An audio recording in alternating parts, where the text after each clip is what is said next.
Welcome back to the 2K, ladies and gentlemen, Benson and Sensor. We're finally at the semi-final stages. We got OG versus Rise, we got ON versus eLevate. So, possibility for OG ON, but if you're Dark Sensor Martin, possibility for Rise versus eLevate.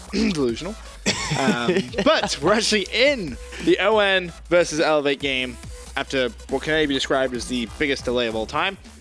We can actually broadcast it too, which makes life even better. I'm gonna put you on the spot, Sensor. Who is the player to watch this series? TJ Holly. Probably one of the best. That could not have been better timing. All right, we'll go back to TJ. Okay. Right, explain why. TJ Holly, because I think in hardpoint, he's just very aggressive. He makes plays for his teammates. And what he does is, not only does he push a certain part of the map and win his gunfight, but after he does that, he also holds the hill.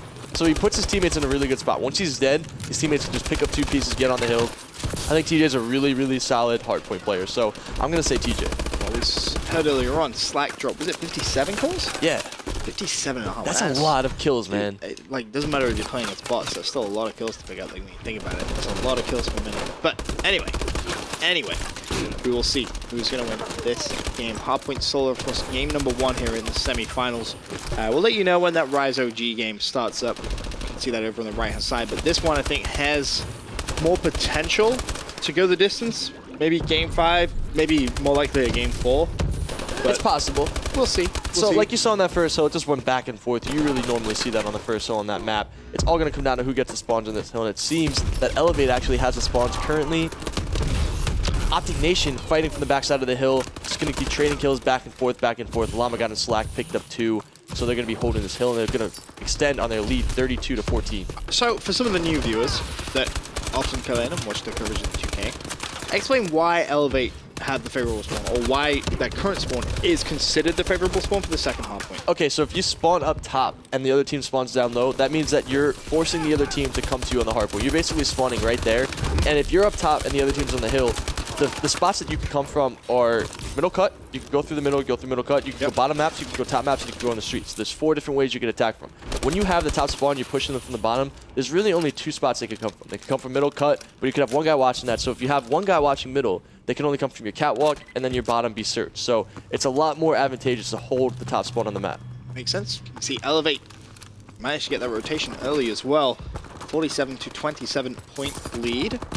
They're just out-rotating OpTic Nation at this point in the game. Llama God's going to get outgunned by Bose. That's a big kill, but Spacely's right there to clean it up. TJ gets the 3rd kill on the rotation as well. So eLevate in a really good spot off the break. Have a lot of time going to get back on that hardpoint now. OpTic Nation haven't even touched it with 30 seconds left.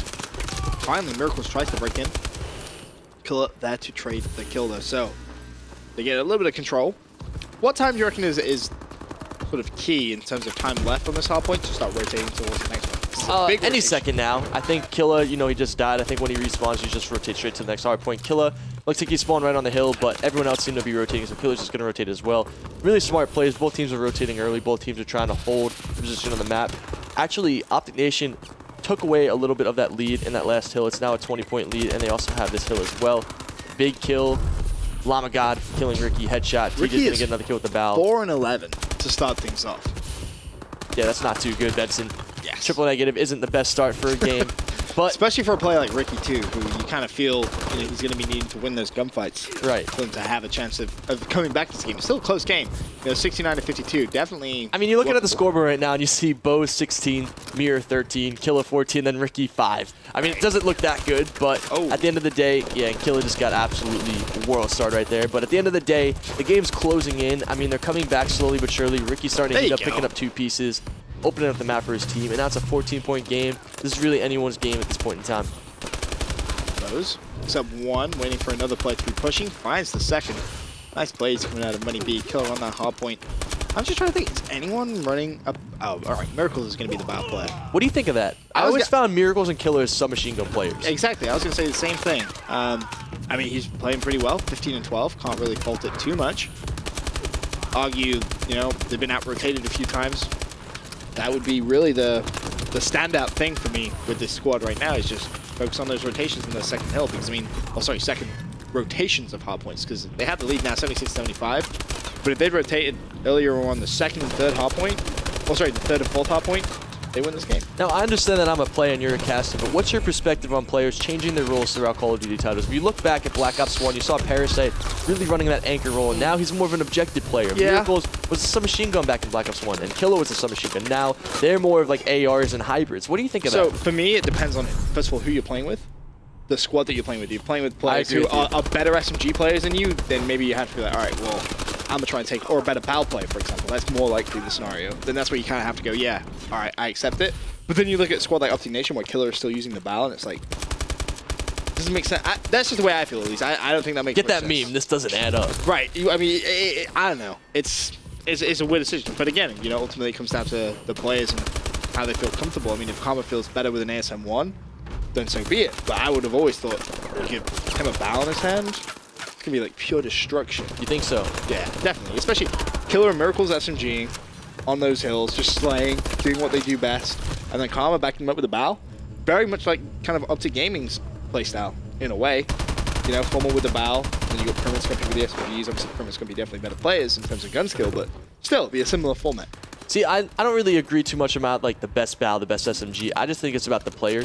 Okay. I believe that if Formal wanted to run the submachine gun, he'd be just as good running a submachine gun. I think if Scum wanted to run an assault rifle, he'd be just as good as running an assault rifle. I think it's just like a. But just how like different all is the role though, in terms of a method? Because sometimes you'll see players who have just switched play like very aggressive with a BAL, like they're on the hard point. You kind of sat there, you're going, well, it's like Apathy with a BAL. Apathy would be super aggressive, right, pushing through a hill. But how much of a factor really is that? Like, is it something which, you know, you'd watch Apathy with, and say a BAL being super aggressive on a hill, and you're like, well, you should probably not do that. Run a sub, exactly. Right. Depends on if you want to put yourself in a close quarter situation or in a long quarter situation. I think a player like Apathy is always in a close quarter. He's always getting really quick gunfights, playing off his reflexes, so submachine gun would suit him better. But Apathy does Apathy, whatever he wants to do in the middle game. Sometimes you'll see him pull out a sniper, for all you know. So just got to let him do him at times. And I said TJ was the player to watch. He's 16 and 25 right now, but his team seems to be winning. They're holding the spawns, and they're up by 30. Man, 31 and 23. Space doesn't get enough credit at times. I feel like he goes off really too. good. You know, a lot of players seem like, for example, I don't want to compare him to me, but a lot of people think, you know, I'm not that good, I don't have thumbs, but then sometimes I'll have those breakout games. Right. You see the same thing with players like Spacely or Bose. You know, sometimes, you know, you say, oh, well, they're inconsistent, you know, having a rough game, but right now you see Spacely on top, 32 and 24 and 9 captures, so he's doing it all right now on this hard point. Really is. Trying to carry his team, 161 to 103 lead as well. Maybe your prediction is about to be right. That's going to upset me greatly. It's going to put us as even. Still waiting for OpTic Gaming versus Rise to begin. That one's still in a pre-game lobby, I believe. About to get it going though as everyone's just joining the lobby. Spacey though, big defensive stance. Looking for his 40th kill with still 2.5 minutes left. Lamagod shoots me in the back. Can he pick up the 2-piece? No! Oh, wow. That was a... How's he still alive? How has no one killed him? 2 clips of the ASM-1 later. Lamagod gets 3 kills and his teammate as well. He's like, TJ, you gonna die! I'm gonna kill everything in this hill. Spacely. Spacely gets absolutely destroyed by Embos. Drop shot central. Yikes. Meanwhile... Slack's in a fight for those last 15 seconds. Killer's gonna be looking the wrong way. Slack picks him up, gets those 15 seconds. A lot of people say scrap time isn't important, but I disagree. Wins games, man. I think scrap time is super important, especially when it comes down to it. As long as you're not having more than one player challenge for it, like if there's 10 seconds left, it doesn't make sense to have 2 players push for that because then you're just going to get out-rotated and you're going to lose more time on the next hill than you would have gotten scrap time. But that 1v1 gunfight, if you add up all that time... 10 seconds that they don't get and 10 seconds you get, that's a 20-second differential. That's like, what, 100 points? By the end of the game, you got 10 seconds scrap time on every single hill? That's a lot of points, man. It all adds up. Every little play you do in the game adds up. I remember, I'll never forget this. Going into Nashville, UMG Nashville at Ghost, we had so many games that went down to a wire, and we always ended up clutching up. And I always told my team, clutch up, you know, take it round by round, map by map. Just play the game. Just do everything you can. Every single respawn, every single time you're on the map, you're playing, you affect the game in a positive or a negative way. You need to do every little thing you can to stay alive. Because Call of Duty is a game of inches, kind of like football. It always comes down to the smallest. Not soccer. No, I know. I get the movie quote. It's a game of inches. It literally gets down. It literally comes down to like seconds. You know, FaZe lost that hard point by 1 point and they ended up getting 3-0. If FaZe won that hard point, the whole series can be different. It always comes down to those little plays. And it seems like this game's going to be over. eLevate's up 205 to 129, 49 seconds left. So, 1-0 eLevate. Game's still not over, Benson. I haven't been impressed. You never know. I mean, this OpTic Nation roster looked really good in the Surge, 6-0 and Envy. Going into a Game 2 Surge, if any team can make that win, do you know the it should be OpTic Nation. I'm not sure. I could pull them up, though. Just have Let's go to the bracket on UMGgaming.com. sneaky little peek. Everything updated. So map number 2. Search and destroy BioLab. There you go. Oh, wow. Okay, well done. This series is about to be 1-1. I mean, who knows? Haven't seen much of eLevate in the rest of these, but Spacey just dropped 45 kills. So he's going to be feeling real good as well. Slack 35, PJ 31. He did really well to come back because he was Once I mentioned his name, he started to step it up. Right. 31 and 37, not too bad finish for him considering how bad it was at the start. Spacey's not going to get the 50, but 46 is definitely good enough. 223, 2-1, 50 lead. They go 1-0 up. As well, Rise versus Optic Gaming. That game about to begin. This game, Search and Destroy BioLab Game 2, last time we saw OpTic Nation play, they won it 6-0. Let's see what happens after this quick commercial break, guys. Thanks for tuning in.